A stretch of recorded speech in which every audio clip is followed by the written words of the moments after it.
예, 좋은 아침입니다. 아침의 매경제 김은미 앵커 휴가로 이번 한 주간만 대신 인사드리게 된 유호정입니다. 오늘 하루도 신문 일면에 어떤 뉴스 실렸는지 부지런히 살펴보도록 하겠습니다. 먼저 매일경제입니다.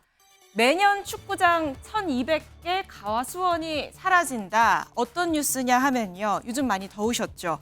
한반도 아열대화가 급가속화되면서 30년 새 경작지가 3분의 1이 줄었다는 소식입니다. 사과, 배, 포도, 이 3대 온열 과일이라고 하는데요. 매일경제가 이 통계 자료를 분석해 본 결과 이 3대 과일의 경작지가 30년 동안 3분의 1이 줄어드는 것으로 확인이 됐습니다. 이게 대체 얼마나 넓은지 감이 안 오시는 분들 계시죠. 얼마냐 하면요.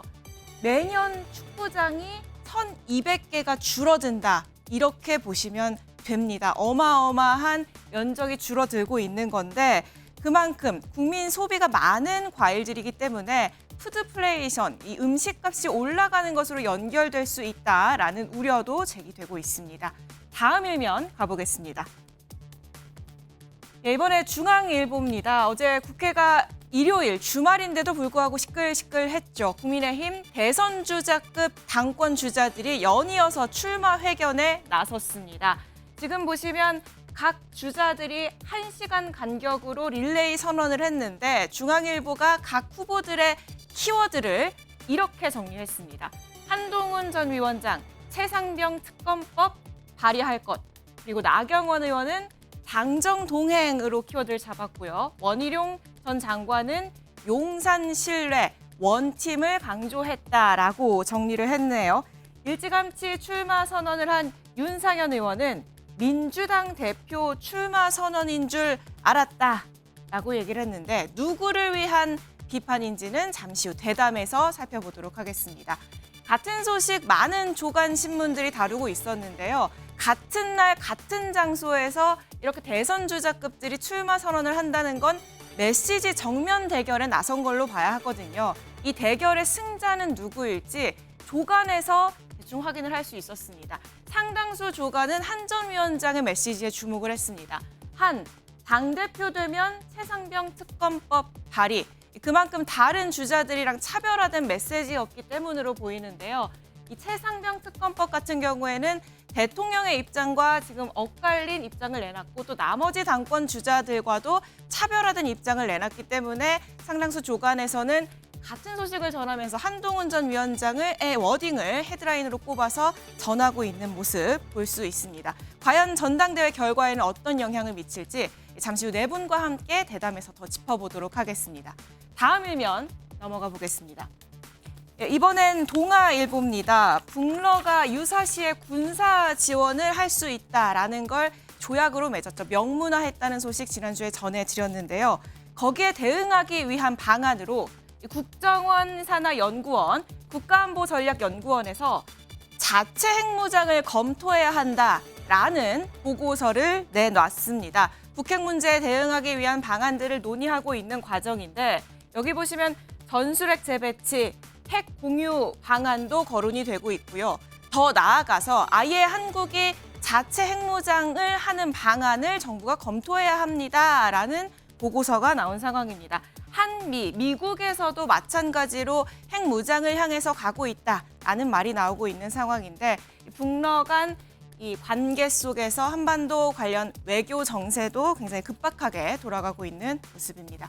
다음 일면 보겠습니다. 예, 이번에는 현재 시스템이면 증원해도 결국은 의료 붕괴라는 워딩인데요. 누구의 얘기냐 하면 의사들의 얘기입니다. 지난주에 저희가 의정 갈등 소식 계속해서 전해드렸는데요. 사실상 서울대 교수들도 무기한 집단 휴진을 중단하기로 발표를 하면서 정부의 이 1,500명대 의대 증원은 사실상 확정이 된 것으로 보입니다. 어떻게 보면 정부가 승기를 잡았다라고 볼 수도 있겠습니다만 의사들은 만약에 지금 시스템이라면 정부의 주장대로 증원을 해도 지금 최고 수준의 우리나라 의료 시스템이 붕괴될 것이다라고 우려를 하고 있습니다. 그러면 어떻게 해야 되냐? 의사들의 인터뷰가 실려 있는 기사였는데요. 여기 잠시 보실까요? 송시현 전 충남대 병원장은 필수 진료 학과 수가를 다른 과에 비해 파격적으로 높이지 않으면 매년 의사를 2,000명을 늘려도 필수 진료과 의사들은 절대 늘지 않는다. 교육 국방 예산이 있듯이 필수 의료 지원을 위한 국가 건강 예산을 신설해야 된다라고 얘기를 하고 있습니다.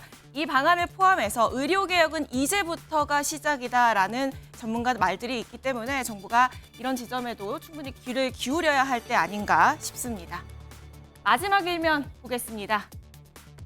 이번엔 국민일보입니다. 육아휴직 쓴 아빠의 70%가 눈치 덜 보는 대기업맨이다라는 소식인데요. 육아휴직을 낸 남성 직원의 70%가 대기업을 다니는 사람들에 쏠려 있다라는 기사입니다. 그런데 아빠들 중에는 대기업만 다니는 건 아니죠. 대기업 다니는 아빠들만 있는 건 아니니까요. 정부가 저출생 대책을 위해서 고심을 하고 있는데 특정 직업군에 쏠리지 않는지 이 지점도 한번 살펴봐야 할 것 같습니다. 다음은 사진 뉴스 보겠습니다. 예, 지금 보시면 이 동상은 많이들 익숙하시죠. 일본의 위안부를 알리기 위해서 우리나라에도 많이 설치가 되어 있고요. 소녀상인데요. 해외 곳곳에 지금 보면 외국인들 보이죠? 바로 여기가 어디냐 하면은 이탈리아의 관광객들이 많이 몰리는 해변가입니다. 지금 이탈리아 내에 첫 번째로 소녀상이 지금 세워진 건데요. 일본의 반발이 굉장히 거셌음에도 불구하고 이 이탈리아의 스틴티노시라고 하는데 스틴티노 시장이 세워야 한다라고 힘을 실어준 덕분에 이렇게 소녀상이 설립이 됐다, 세워졌다라는 소식이 지금 전해지고 있습니다. 일본의 압력 때문에 이 전 세계에 설치되어 있는 소녀상 14개 정도 되는데 일부는 철거 위기에 있다고 하는데요. 이런 점들도 저희가 아침에 사진으로 한번 정리를 해봤습니다. 아침의 매일경제 지금 8시 1분을 지나고 있습니다. 출근길 이 TV로 보지 못하시는 분들은 유튜브를 통해서 함께해 주실 걸로 믿겠고요. TV로 보시는 분들은 또 궁금한 점 댓글로 남겨주시면 네 분과 함께 이야기 나눠보도록 하겠습니다. 뉴스행간 함께 읽어주실 네 분 소개합니다. 어서 오십시오.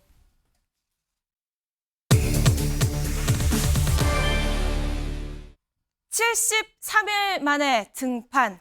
누가 등판했느냐? 이 총선 패배 책임을 지고 물러난 한동훈 전 비대위원장이 100일도 채 되지 않았죠. 73일 만에 재등판을 했습니다.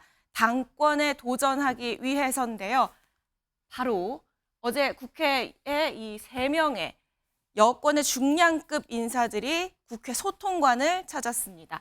나경원, 원희룡, 한동훈 전 위원장까지 같은 곳에서 당권 도전을 선언을 했습니다. 일면 소식, 중앙일보 일면인데요. 지금 보시면 저희가 아까 잠깐 이 키워드 살펴봤죠. 한동훈 전 위원장의 최상병 특검법 발의 메시지, 그리고 나경원, 원희룡 전 장관의 당정 관계에 대한 메시지를 지금 중앙일보 일면이 키워드로 뽑은 상황입니다. 1시간 간격으로 있었던 이 출마 회견들 저희가 영상으로 준비했습니다.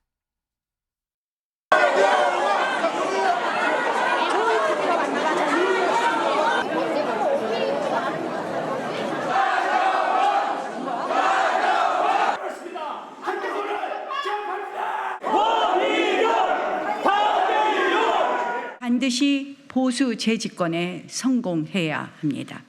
제대로 바꿀 수 있는 사람, 정말로 이길 수 있는 사람이 필요합니다. 저는 바꿀 사람, 이길 사람입니다. 죽기 딱 좋은 위험한 자리라고들 합니다. 저는 용기 내어 헌신하기로 결심했으니 주저하지 않겠습니다. 윤석열 정부가 성공해야 정권을 재창출할 수 있습니다. 윤석열 정부의 성공, 제가 책임지겠습니다. 예, 김광석 변호사님, 어제 이 새 후보가, 새 당권 주자들이 1시간 간격으로 국회 소통관에서 출마 회견을 했습니다. 당대표 출마 회견을. 사실 이렇게 대선 주자급 이 주자들이 같은 장소에서 1시간 간격으로 회견을 한다는 게 굉장히 이례적이거든요.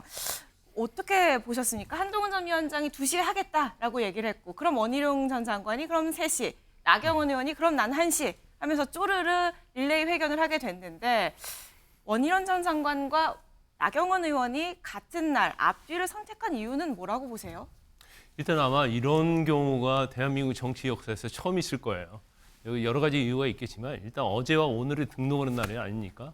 그러면 어제 오늘 등록이니까 이제 시간상으로 보면 뭐 릴레이 할 수도 있는 그런 부분이 있다고 보는데 거기에 비해서 사실 이제 세 분 중에서 그래도 가장 이번 당 대표에 나오냐 나오지 않느냐에서 주목을 받고 있는 사람이 이제 한동훈 전 비대위원장이잖아요. 예. 그래서 이제 누가 먼저 시간을 선점했는지 모르겠지만 지금 알려지기는 한동훈 전 비대위원장이 먼저 2시에 딱 하기로 했다는 거 아닙니까? 예. 그런데 이제 1시간 간격으로 나경원 의원 그리고 이제 원희룡 전 장관이 릴레이로 했단 말이에요. 그래서 아마 그것은 서로 굉장히 많은 생각이 있을 거예요. 이제 한동훈 전 비대위원장이 계속 주목받고 집중도가 높은 걸 이제 견제하려는 의도도 있고요. 또 같이 3명이 했을 때의 어떤 효과 이런 것들이 굉장히 많은 생각을 하면서 하지 않았나 싶어요. 사실 어떠한 출마 선언 때 중요한 것은 이제 장소, 시간이거든요. 근데 장소, 시간에 있어서 어떤 고려 사항이 상당히 많은 고민을 했을 것이다. 근데 저는 그렇게 봅니다. 그리고 일단은 3명이 딱 같이 하니까 지금 조명이 3명이 딱 봤잖아요. 예. 윤상현 의원은 전에 일찍 출마 선언했기 때문에 사실은 그렇게 관심도를 받지 못했단 말이에요. 예. 그래서 아마 이번에 어떤 릴레이식 당대표 선언 자체는 뭐 일단 다음 달에 있는 당대표 선거도 마찬가지지만 이 대표 출마 선언부터가 굉장히 많은 관심을 받고 있기 때문에 이제 컨벤션 효과에 있어서는 굉장히 많은 좋은 영향이 있을 거다 이렇게 봅니다. 어제 약 3시간 정도 회견이 있었는데 어떻게 좀 실시간으로 보셨습니까? 그래서 중간중간 봤어요. 중간중간 봤는데 3인 3색이다 그런 생각을 했습니다. 3인 3색이다. 예, 특히 이제 최상병 특검과 관련된 문제랄지 그다음에 대통령과 관련된 문제.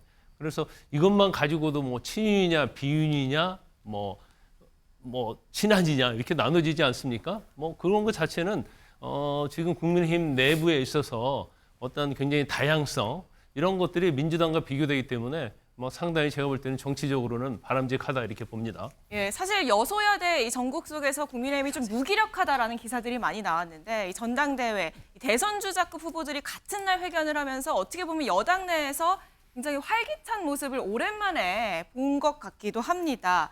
지금 부대변인님 네. 어제 보면은 한동훈 전 위원장의 출마 여부가 가장 관심이었다라고 김 변호사님께서 말씀을 해주셨는데 네. 어제 회견도 가장 길었어요. 예. 2시 중간에 있었던 한동훈 전 위원장의 회견이 가장 길었습니다.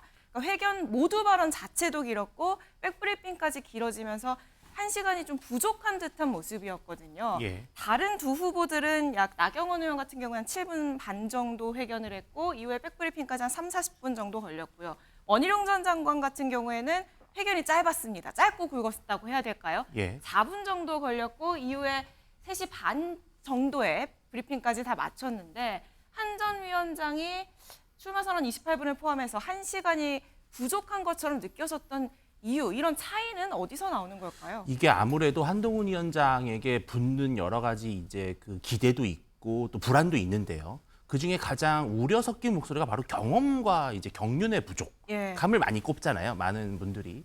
그런데 한동훈 위원장 입장에서는 그렇기 때문에 상당히 많은 것을 당원과 지지자들에게 보여줘야 되는 부담감이 좀 컸던 것 같아요. 즉 준비되어 있는 당대표라는 걸 강조하기 위해서 여러 가지 정책적인 면, 특히 아주 세부적인 면까지 어제 회견문에 담아서 설명을 했습니다. 그래서 상당히 길어졌고 또 그동안 여러 대통령 출마 선언이라든지 당대표 출마 선언에 비해서는 상당히 이례적인 분량이었다고 보이고요.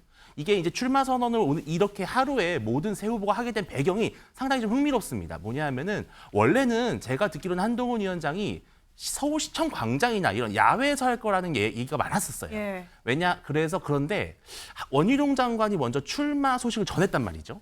그러고 나서 곧바로 한동훈 위원장이 국회 정론관을 선택을 했어요.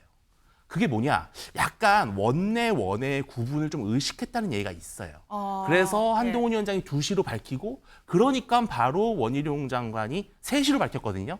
그래서 나경원 후보도 1시로 선택을 해서 공교롭게도 하루에 이렇게 몰아서 하게 된 그런 좀 과정이 있었습니다. 그러니까 원외 당대표에 대한 한계론이 지적이 되자 예. 그런데 또 밖에서까지 해버리면은 정말 원외에 대한 지적이 커질 것 같으니 예. 국회 소통관, 그러니까 원내의 상징이라고 할 수 있는 소통관을 택했고 마찬가지로 원외인 원희룡 전 장관 역시 소통관을 택했고 예. 그럼 나경원 의원은 왜 같이 소통관을 택했을까요? 이제 뭐 당연히 나경원 의원이야 뭐 원내 의원이니까 소통관을 택하는 게 사실은 가장 자연스럽죠. 근데 이제 한동훈 위원장의 출마의 모습이 어떻게 될지가 사실은 되게 중요한 기준이었을 수도 있어요. 그래서 한동훈 위원장이 딱 무난하게 그냥 소통관을 선택하니까 그러면 굳이 다른 후보들도 그렇게 크게 힘을 쓸 필요가 없다라고 판단을 한 것 같습니다. 예, 이렇게 3명의 대선 주자급 후보들이 같은 날 같은 곳에서 출마 회견을 한 것도 이례적이지만 사실 총선 참패 책임을 지고 물러난 당대표가 70여일 만에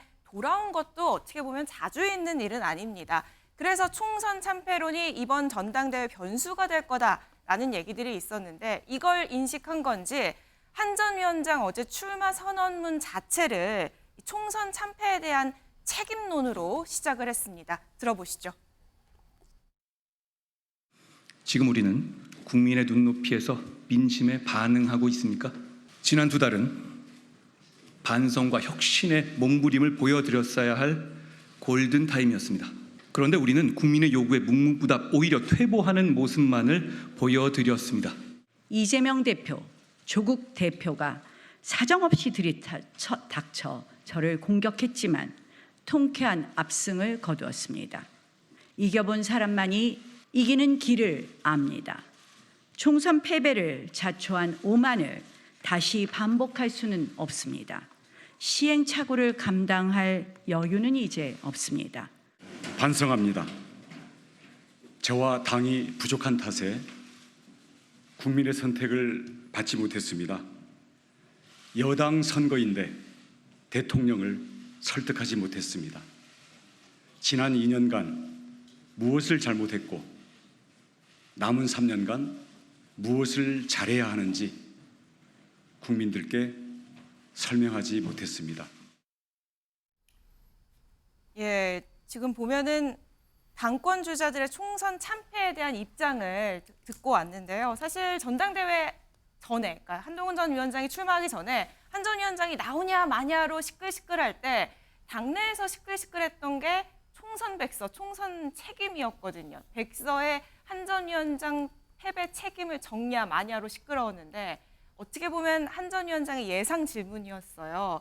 답변 어떻게 보셨습니까? 저는 근데 뭐 상당 부분 많은 분량을 너무 총선 패배에 대한 본인의 공격에 대한 답변을 그 메시지에 넣었다 이렇게 생각을 합니다. 그러니까 지금 어제 기자회견이 굉장히 길었는데 28분이었는데요. 그중에 거의 뭐 3분의 1 정도가 총선 참패에 대한 원인, 복귀 그리고 자기의 뭐 반성 뭐 약간 이런 어떻게 보면 비평이었거든요. 그래서 저는 어제 이제 그 한동훈 전 비대위원장의 당대표 출마 선언문을 보면서 이게 본인이 어떻게 하겠다는 이런 메시지가 많이 안 보이고 그러니까 자신이 공격받는 거에 대한 답변으로 너무 내용을 많이 채웠다. 그러니까 어떻게 보면 약간 정치 초보 느낌 들더라고요. 그러니까 약간 상대방의 프레임에 약간 말려든 경향이 있지 않나 이런 생각이 들고 저는 이번에 뭐 총선 참패 관련해 가지고는 뭐 예를 들면은 그동안 지금 총선 끝나고 너무 많은 거의 2달 동안 이야기가 많이 나왔기 때문에 이번 선거에서 뭐 새로운 뭐 그렇게 큰 영향력 있는 변수는 아닐 것이다. 뭐 이런 생각을 해봅니다.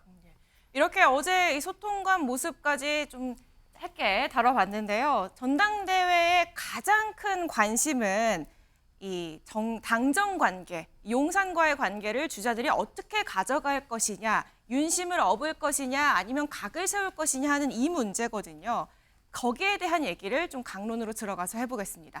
당정 관계 바로미터로 꼽히는 문제가 바로 이 최혜병 특검법입니다. 많은 이 조간에서 일면으로 다뤘던 얘기이기도 한데 가장 차별화를 둔 게 한동훈 전 비대위원장이 최상병 특검법을 반대할 수 없다라고 얘기를 했습니다. 그동안 여권의 입장과는 조금 엇갈리는데 왜 이렇게 얘기를 했는지 그 답변을 한 전 위원장 목소리로 직접 듣고 이야기 풀어보겠습니다.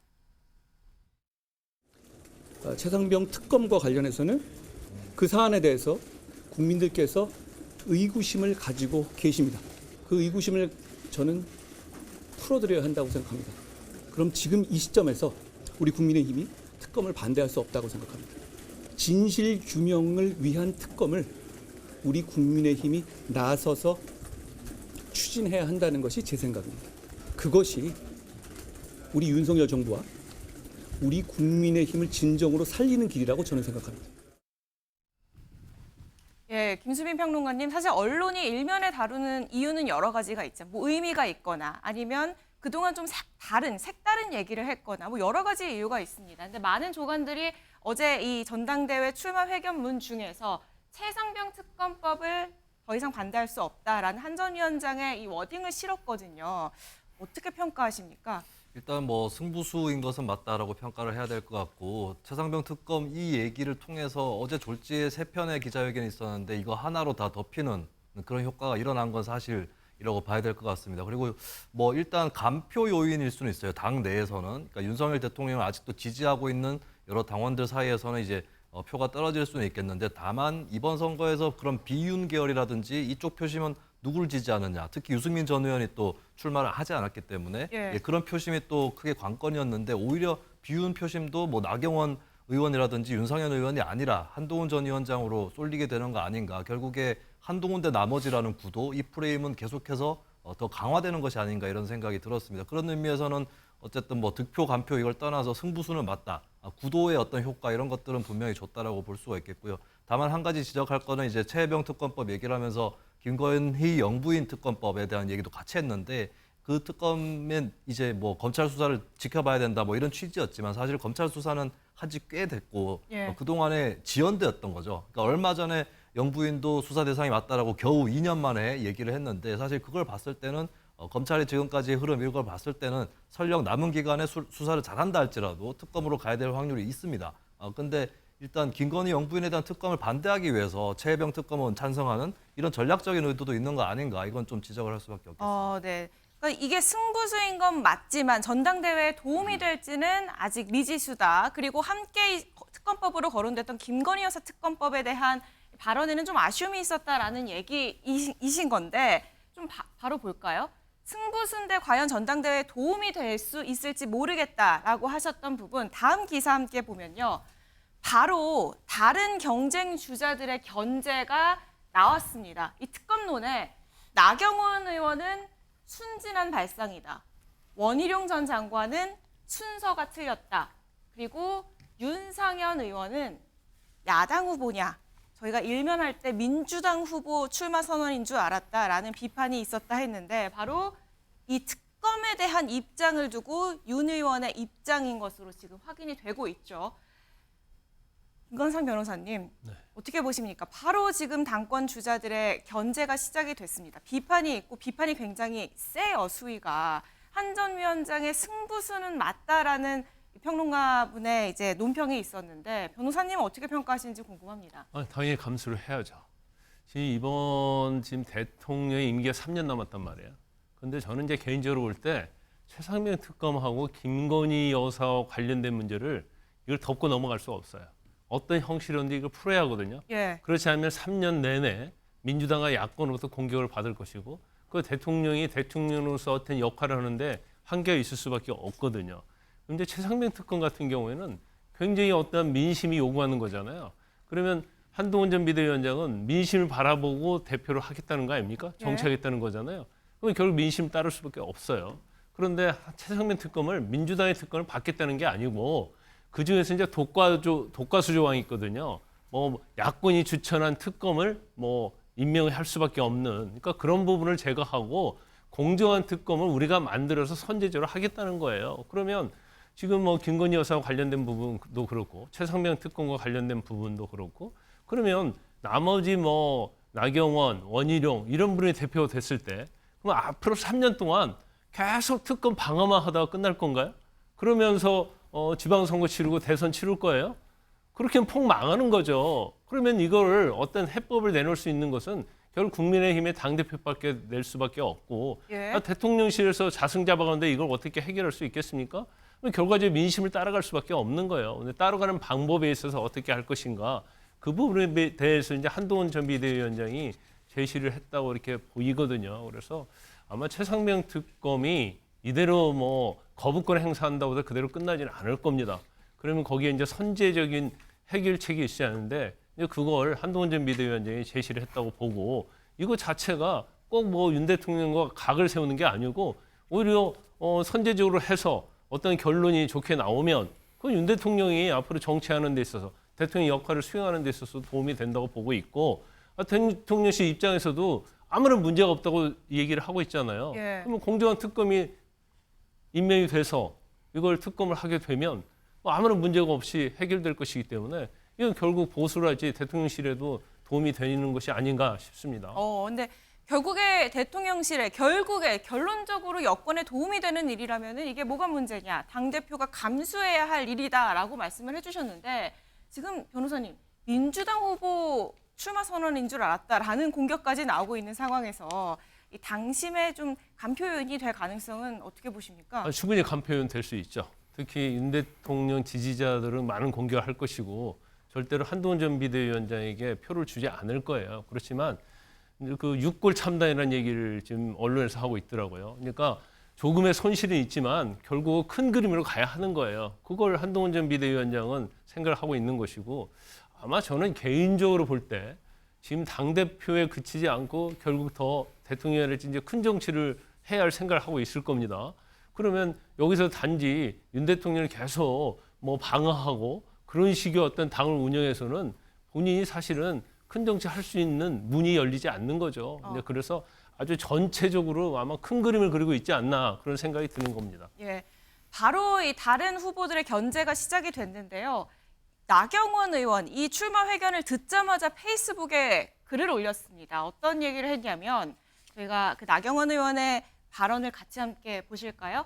민주당의 특검은 진실규명용이 아닌 정권 붕괴용이다. 한동훈 후보의 특검 수용론 순진한 발상이고 위험한 균열이다라고 비판을 했습니다. 여기에 한동훈 전 위원장 측 캠프에서 공지를 했죠. 민주당 특검법을 받자는 게 아니다. 나경원 후보가 오해하신 것 같다라고 얘기를 합니다. 그러니까 민주당 특검법, 지금 독소 조항이 있는 특검법이라 말씀을 해주셨는데 그 특검법이 아닌 뭐 예를 들면 대법원장을 포함해서 제3자가 특검을 추진하는 법안을 국민의힘이 먼저 내는 방안을 주장을 한 거다라면서 신경전이 잠깐 있었고요. 민주당의 출마 선언인 줄 알았다라고 가장 세게 비판을 했던 윤상현 의원의 입장도 저희가 같이 함께 보시면요. 공수처 수사 종결 여부와 무관하게 새로운 특검법을 발의하겠다고 한다. 순간 당대표, 민주당 대표 출마 선언으로 착각할 정도였다라고 얘기를 했습니다. 그만큼 나머지 당권 주자들의 입장은 선 수사 후 특검이거든요. 근데 윤주신 부대변님, 선 수사 후 특검 이런 전제 조건 없이 국민의힘이 특검법을 먼저 발의하겠다라는 이 입장은 한 전 위원장의 입장은 민주당 입장에서는 어떻게 평가하십니까? 그런데 이 민주당이 과연 이 특검을 추진하고 있는 궁극적인 목적이 사실은 정말로 이 최혜병 사건에 대한 진상 규명도 있겠지만요. 그리고 다 사실은 이 정권 자체를 상당히 위험에 빠뜨리고 싶어하는 그러한 정치적 의도도 국민의힘 입장에서는 의심하지 않을 수가 없어요.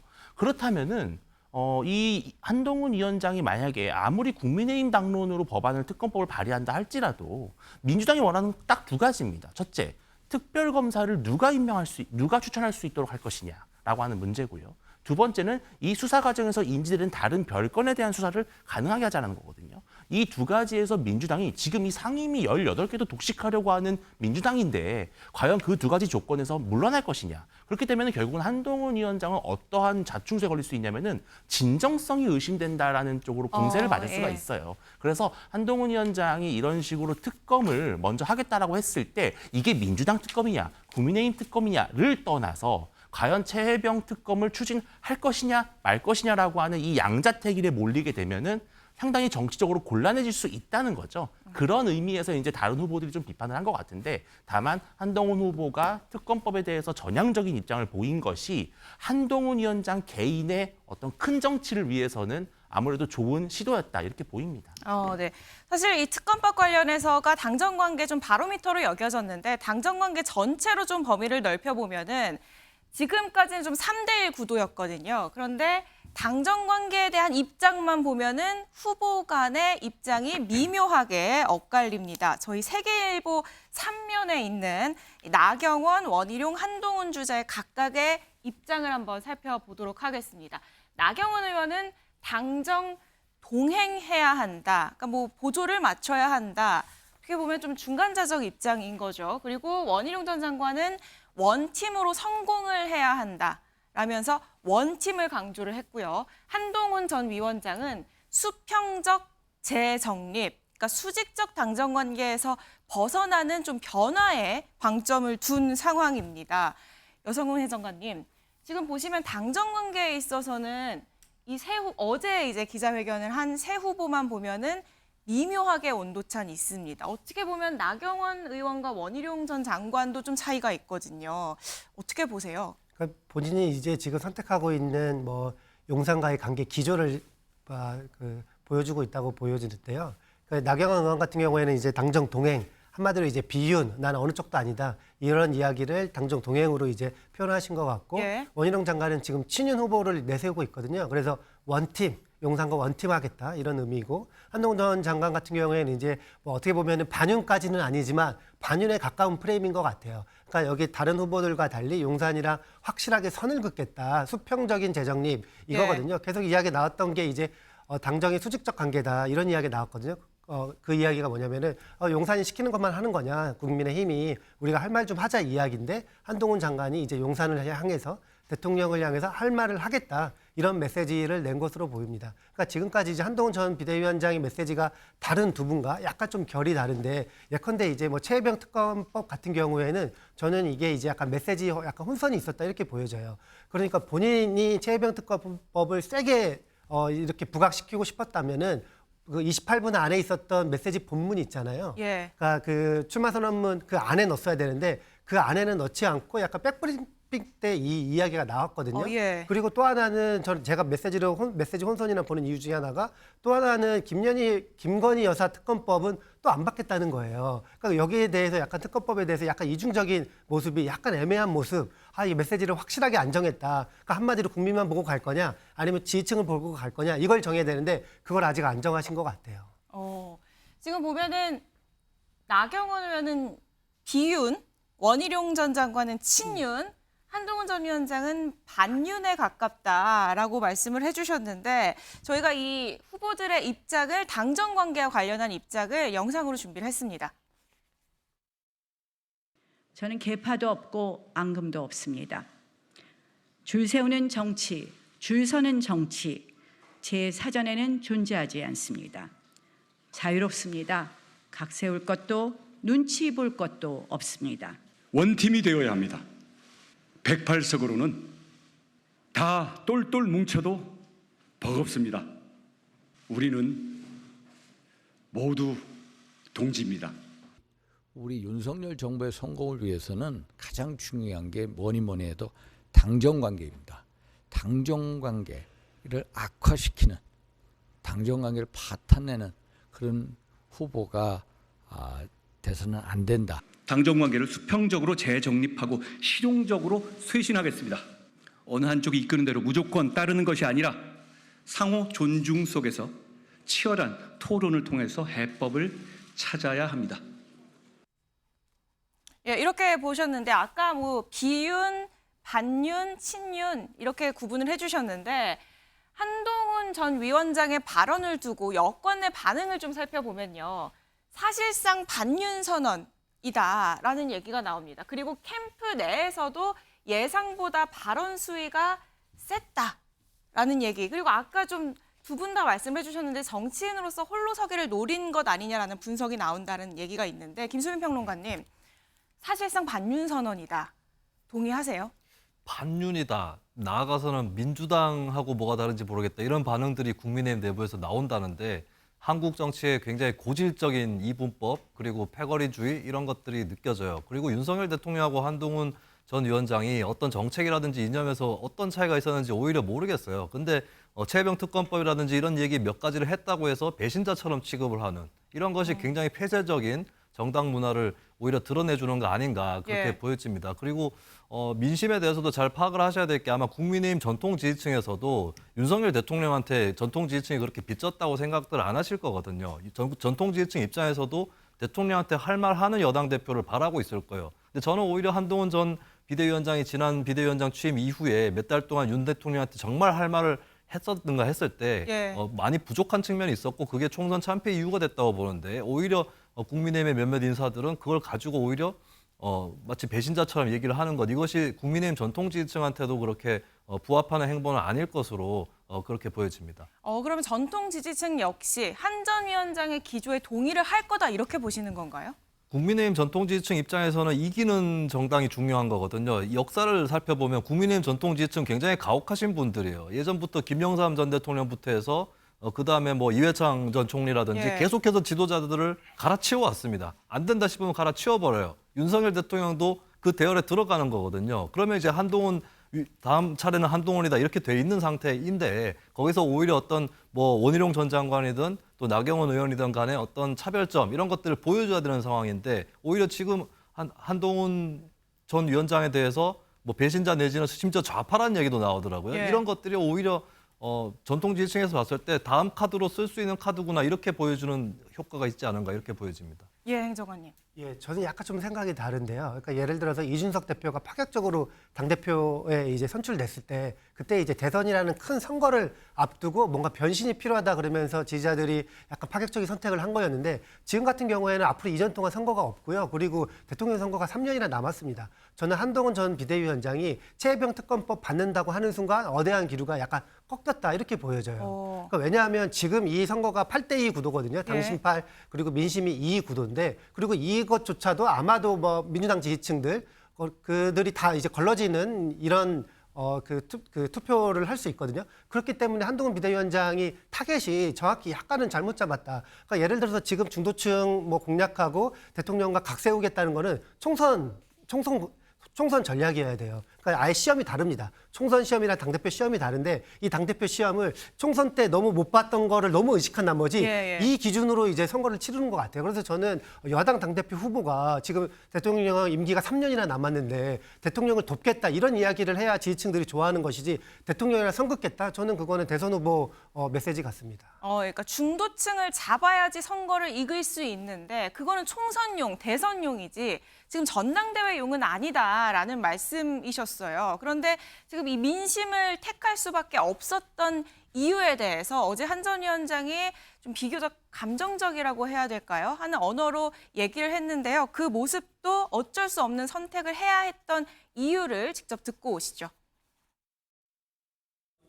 전화 통화 10초라고 뭐 그건 어디서 나온지 말은 모르겠습니다만 서로 독담하는데 10초 가지고 되겠습니까? 이 문제가 우리 국민을 위해서 정치하는 거에서 중요한가요? 저는 공적 관계, 사적인 어떤 친소 관계가 이 관심의 대상이 되고 그 여부가 공적인 결정에 이 가부라든가 결과에 다르게 영향을 주면 안 된다고 생각합니다. 엘살바도르 특사 보고차 용산에 다녀왔고요. 그 과정에 아무튼 다른 주자들이 이미 다 다녀갔다라는 말씀을 하시더라고요. 그 다음 날 제가 주체적으로 결단을 했고요. 결단을 하자마자 대통령께는 전화로 구두 보고를 드렸습니다. 원래는 비서실장한테 전화를 했는데 대통령한테 직접 전화를 드리는 게 예의 아니냐. 그래서 전화를 했는데 뭐 잘해봐라 이러고 끊었다고 말씀을 하시더라고요.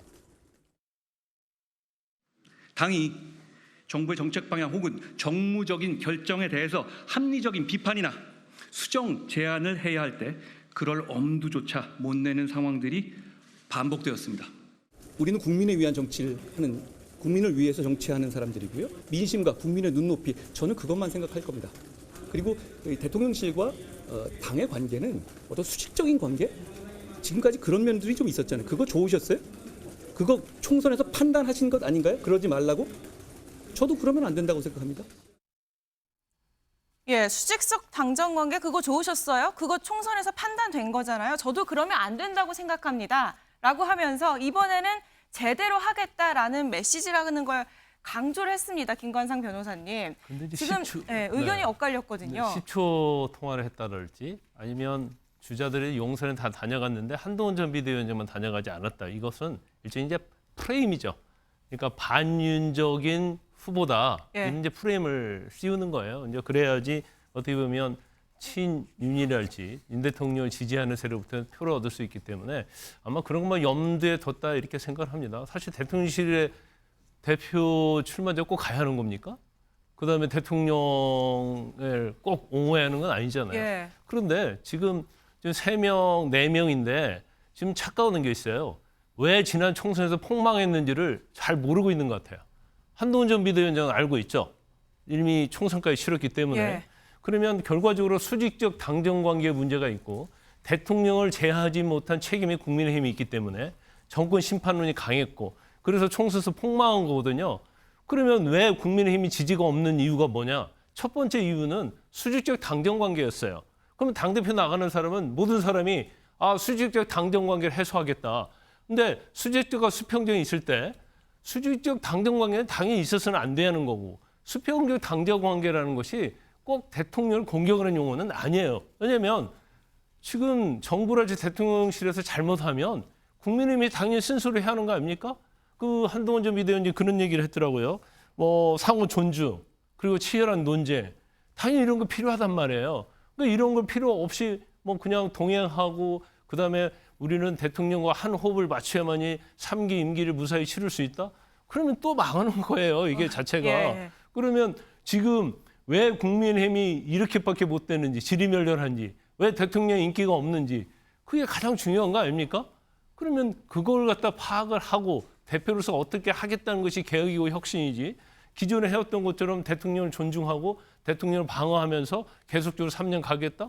그건 당대표로서 그냥 안 좋겠다는 얘기밖에 안 되는 거예요. 결과적으로 혁신 자체는 힘든 거죠. 그리고 자기 색깔 내야 하는 거고 대통령실이 잘못하면 잘못했다는 얘기를 해야 하는 것이 대통령에도 좋고 국민의힘에도 도움이 되는 거예요. 그런데 이걸 단순히 뭐 선거가 없으니까 일단은 뭐 대통령하고 같이 그냥 대충 가는 게 좋다?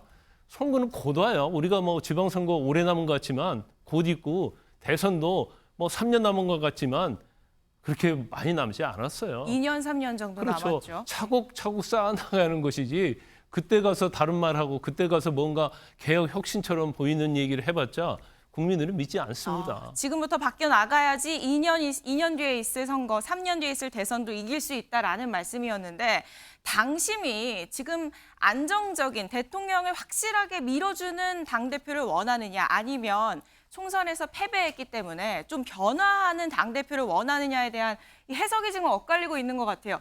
윤주인 부대변인님, 그런데 이런 얘기가 나와요. 친윤계 의원의 익명 인터뷰인데 한 전 위원장의 본질과 속마음이 드러났다. 유승민 전 의원보다 더 나쁘다. 이런 워딩까지 나오고 있거든요. 친윤계의 워딩과 함께 당내 분위기는 어떻게 보세요? 최근 20년의 한국 정치사를 보면 사실 답이 나와 있어요. 현직 대통령에 맞섰던 여당 후보는 다 당선이 안 됐습니다. 오히려 여당 속의 야당을 자처했음에도 불구하고 현직 대통령과는 원만한 관계를 다 유지했어요. 박근혜 전 대통령이 이명박 정부 말기에 비대위원장을 맡아서 상당히 반-MB적인 어떤 그러한 경향을 보였지만 그럼에도 불구하고 박근혜 위원장이 직접 이명박 대통령을 공격하지는 않았습니다. 또 문재인 전 대통령 당시에도 이재명 대표는 사실 상당히 반문, 비문에 가까운 후보였죠. 그렇지만 마지막까지 이 문재인 대통령을 엄호했거든요. 저는 물론 한동훈 위원장이 홀로서기를 해야 되는 건 맞고 차별화를 해야 되는 건 맞는데 이것이 현직 대통령을 공격하는 방향으로 갔을 때는 이 당원들의 표심이라는 건 상당히 양가적이에요. 뭐냐면은 새로운 지도자가 나타나길 바라는 마음도 있지만 또 한편으로는 현 정부 안에서 여당이 분열하지 않고 통합하기를 바라는 마음도 상당히 크거든요. 근데 많은 사실 당원들이 한동훈 후보를 지지하는 당원들이 한편으로는 그래도 윤석열 대통령이랑 한동훈 후보가 20년 동안이나 유지해왔던 그런 관계가 있으니 그렇게 공격하지는 않을 것이다라는 일말의 기대가 있었을 거예요. 그런데 앞으로 만약에 한동훈 후보가 지금처럼 반윤을 아주 노골적으로 내비쳤을 때 당원들은 사실 양자택일을 해야 되는 상황이 될 수 있거든요. 어제 메시지는 대통령을 공격하는 메시지로 읽히셨습니까? 저는 한동훈 위원장이 사실은 윤 대통령과의 통화 사실을 사실 한동훈 후보 측에서 먼저 공개를 한 걸로 알고 있어요. 그리고 이제 용산에서 이제 뭐 약간 반응이 나왔고 했는데 저는 한동훈 후보가 어제 너무 나간 것이 아닌가라는 생각이 좀 들어요. 너무 나갔다. 네, 전략적으로 왜냐하면 한동훈 후보를 둘러싸고 있는 반윤 우려의 그 여론이 있고요. 특히 당원들, 지역에 있는 당원들은 윤 대통령이 좀 더 잘해주길 바라고 또 여당이 윤 대통령을 고쳐주기를 바라지만 그럼에도 불구하고 안에서 집안 싸움하는 거 국민의힘 당원들이 제일 싫어하는 거거든요. 그렇기 때문에 저는 어제 한동훈 후보가 조금 많이 나갔고 오히려 앞으로는 좀 메시지를 조절해 나갈 거라고 저는 예상해요. 예, 여기서도 또 엇갈립니다. 변호사님은 결국에 당이 잘 되면 대통령도 잘 되는 거 아니냐라면서 어제 메시지가 대통령에 대한 공격은 아니었다라는 입장이셨잖아요, 변호사님. 윤지진 부대변인 생각이 아주 전혀 다른데 일단 대통령과 통화를 했다고 한동훈 전 비대위원장에서 밝힌 이유는 대통령 관계를 잘 설정했다는 취지예요. 계속적으로 공격하고 밥 먹고 가려고 하면 통화도 하지 않았겠죠. 그러면 통화를 한 것은 예의를 갖춘 것이고요.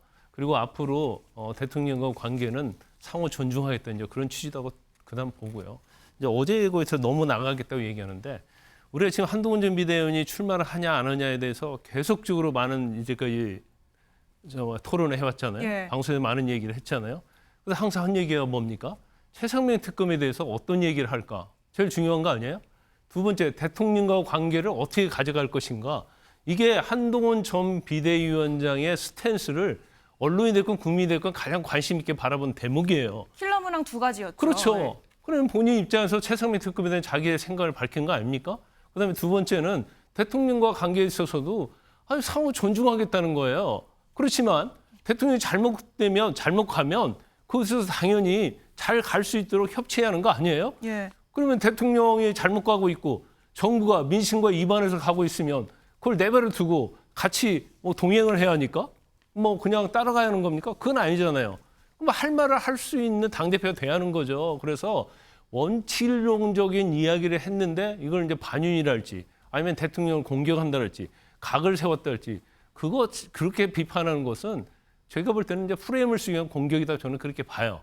그래서 물론 이제 당대표가 될지 안 될지는 이제 선거를 치러봐야 알겠지만 뭐 아까 어디에 한해서 꺾였다 그런 얘기를 하지만 저는 거기에 동의하지 않아요. 오히려 한동훈식의 어떤 자신만의 그런 모습을 보여줬기 때문에 그런 면들이 뭐 일부 보수 세력이 이탈할지 모르겠지만 그게 중요한 게 아니고 민심과 중도층의 마음을 얻는 게 중요하죠. 이제 그런 쪽으로 한 발짝 나갔다 저는 그렇게 봅니다. 그러니까 어제 출마 회견으로 어대한 기류는 꺾이지 않았다라는 말씀 아니다. 당원이 조금 벗어났을 거다. 이렇게 굉장히 엇갈리고 있는데 어제 이렇게 통화를 했냐 안 했냐를 두고서 원희룡 전 장관과 한동훈 위원장이 살짝 공방에 있었거든요. 그런데 두 사람이 사실 지난 총선에서는 원팀이었습니다. 그래서 이거 사이 서먹해지는 거 아니야라고 얘기를 했는데 어제 또 두 사람이 또 어깨동무를 한 사진을 공개를 했습니다. 원희룡 전 장관의 페이스북인데요. 당원과 국민들에게 감동을 주는 전당대회를 만들기로 했다라면서 두 사람이 화해를 하는 모습, 그래도 나름 이렇게 훈훈한 모습으로 보여줬는데 여당 대표가 사실 그냥 한 정당의 대표로 그치지 않잖아요. 좀 정정당당한 경쟁이 되길 바라면서 이야기를 좀 이어나가면 킬러 문항 두 가지 얘기를 하셨는데 세 가지를 꼽아보면 당권 대권 분리, 이 대권 문제에 대해서 각 주자들이 어떤 입장을 취하느냐 여기에도 관심이었습니다. 주자들 입장을 저희가 영상으로 준비를 했습니다. 저한테 있어서 대권의 꿈도 정말 접을 수 없는 소중한 꿈이었습니다.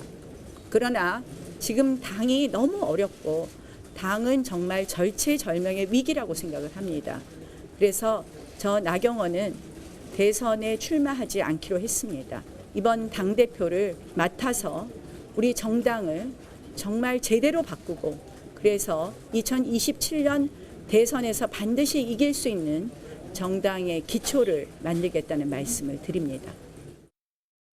대표들 중에서 좀 꿈을 크게 가지셔야 될 것 같아요. 나 대표님은. 그분도 열심히 하고 좋은 정치하시면 국민들한테 평가받아서 대선 후보로 국민들이 정말로 그 희망이 그분한테 모일 수도 있는 거 아니에요? 그랬을 땐 그분은 나와야 되는 겁니다.